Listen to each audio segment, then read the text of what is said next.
Good evening, ladies and gentlemen. You're watching Startup Central with me, Sumita Kareer, right here on ET Now. If it's anything to do with technology, startups, and the new economy, then this is the show that you should be watching. Weekdays at 6 p.m. to keep a track of all the developments in the space, because we're telling the story of building in India like no one else. So stay tuned with us over the next 30 minutes as we take you through the top stories, the key interactions that we are focusing right here on ET Now.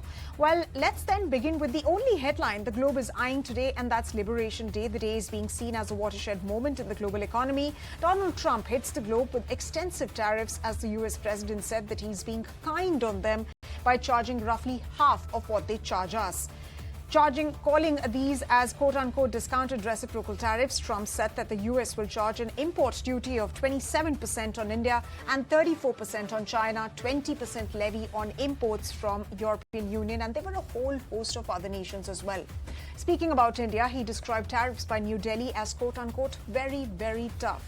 Trump went on to allude to the friendship between him and the Prime Minister, even as he said that India has not been treating United States right.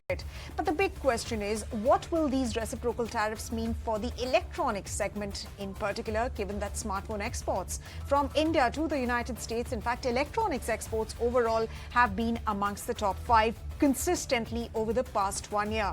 To decode all of that and more, the larger impact, let's welcome Pankaj Mohindroo from ICEA. He is the chairman at ICEA, industry body that represents the interests of electronics companies, to get an impact analysis. Thank you very much, Mr. Mohindroo, for joining us here on ET Now.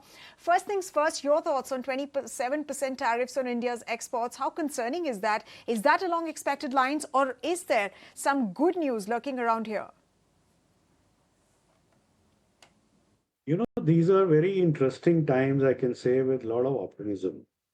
And what one can expect, you have to brace yourself for the worst.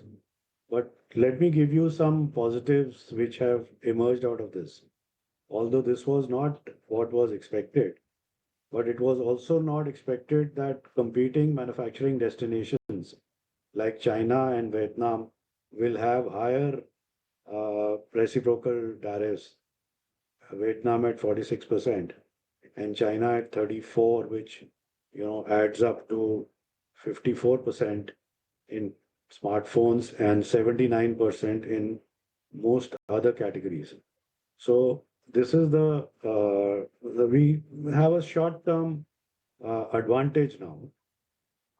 The second big positive which has come out of this is that India worked very relentlessly.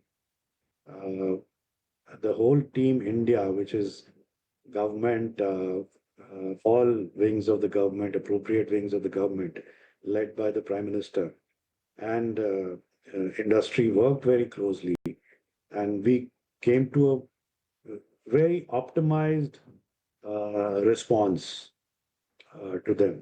Now, in a bilateral trade agreement, which is the way forward, we are clear now that what we are against, and we need to work very closely with the US so that we can arrive at that $500 billion trade vision sooner rather than later.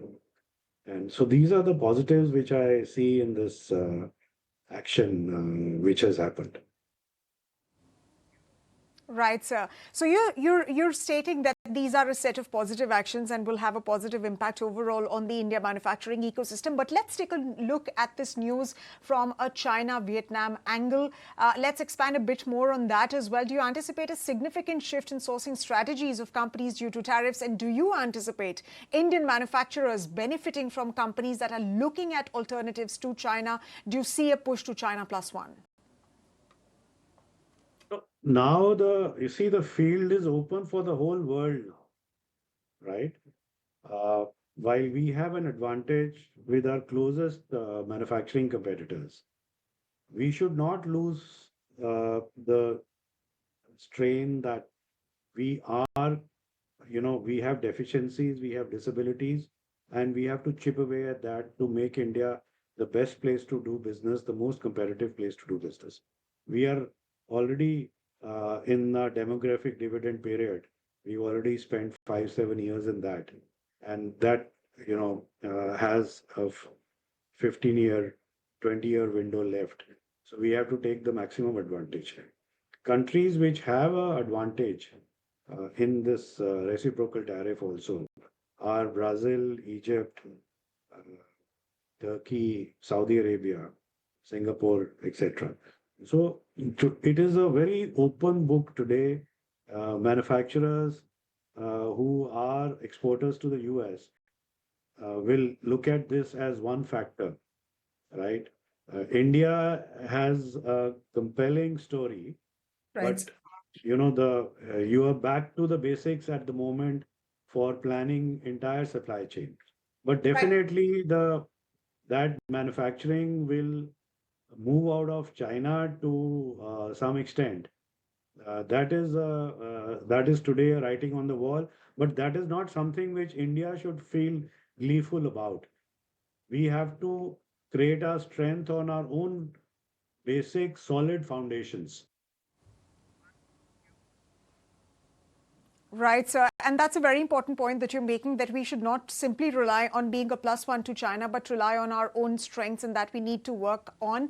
But speaking about manufacturing moving out of China, let's expand a bit more on that point. How do you foresee this competitive advantage playing out now, specifically in terms of a shift in supply chains? Do you anticipate MNCs that are manufacturing in India currently in the electronic space to increase their production targets here? This will depend on how we hammer out our bilateral trade agreement. And it will have to be a give and take. We are fortunate that our two economies are very complementary because US is more into high tech, and we are still at the basic stage of the manufacturing mass scale, which doesn't require very high tech. Although we are working on the high tech foundational industries also, but broadly, what India's aspirations are and US aspirations are, they are complementary in terms of there is a clash, very minimum clash of 5 to 10%. Okay. But what is happening as a result of this exercise, which is not only the tariffs, we have unusual, and they are, you can call them, almost like tariffs which are very unnatural, and they don't need to be there because we have to have more confidence in our abilities. 203 product lines have very, very high tariffs of over 25% to 100%. We have to clean that out.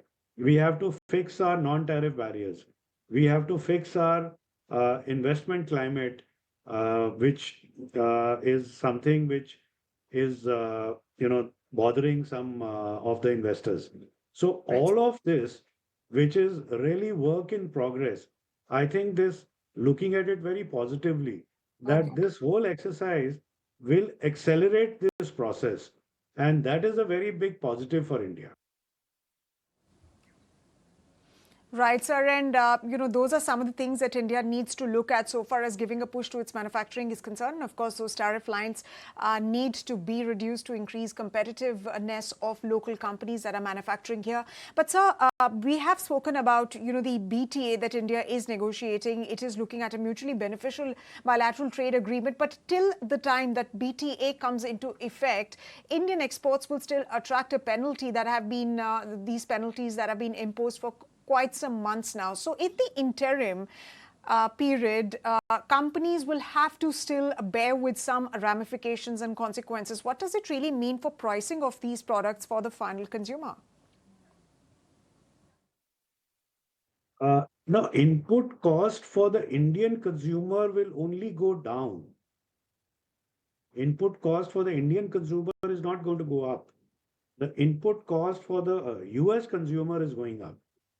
What with the tariff rationalization, whatever are the tariffs in India in a bilateral trade agreement, when we bring them down, although US doesn't export most things to India, but there will be there will be a compression of cost. Similarly, what will happen is that people who are suffering high tariffs, they may bring down their costs And that is both a danger and a opportunity for us. So raw material to India may become cheaper because of these high tariffs, because the final product from those destinations and geographies is getting blocked in the biggest market, import market of the world. So which will put a pressure on the export prices of the raw materials. Example, if we are talking about shoes, and I'll just go away from the electronic industry. So the shoes from China and Vietnam face very high tariffs now, 79% and 46%. So we have that advantage.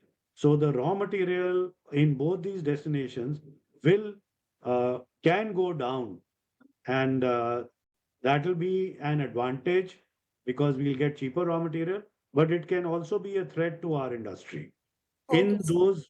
in those cases where we are also producers of that raw material. But for the Indian overall consumer and industry, this will the cost should come down. All right, so the cost will come down. So one final question before we let you go. What can the Indian government do? What steps can it take to leverage the situation as it presents itself right now for the benefit of domestic manufacturers? We are doing both this BTA. India is also doing an FTA with EU and with UK. We've already have FTAs with Australia and ASEAN and so on. Now, I think what we have to focus is on changing the mindset of the Indian industry. That is very important. And the Indian governance, which is both the center and the states, that the two pillars of the manufacturing revolution, if it has to come to India, are the GVCs, right? So they have to get the excellent treatment, and India has to become the best place to do business and the most competitive. So that will make us a, export destination for the world. For the Indian suppliers and the Indian owned companies, the mindset change has to be that we have to make global scale companies which look at the whole world and not have toe in the water type of capacities where we work under import substitution and protection policies, which we have somewhat done in the past, and only build that capacities because it's a vicious cycle. That is a vicious cycle, and this is a virtuous cycle. You have large capacities, Indian companies producing for the world, then you get into that virtuous cycle of cost competitiveness, etc. So today, with mobile phones hitting $60 billion plus, the whole industry has started looking more competitive than what it used to 6, 7 years back when we had, nameplate disabilities between 10 to 18%. All right, thank you very much, sir, for sharing your thoughts with us and joining us here on ET Now. Thanks once again. And ladies and gentlemen,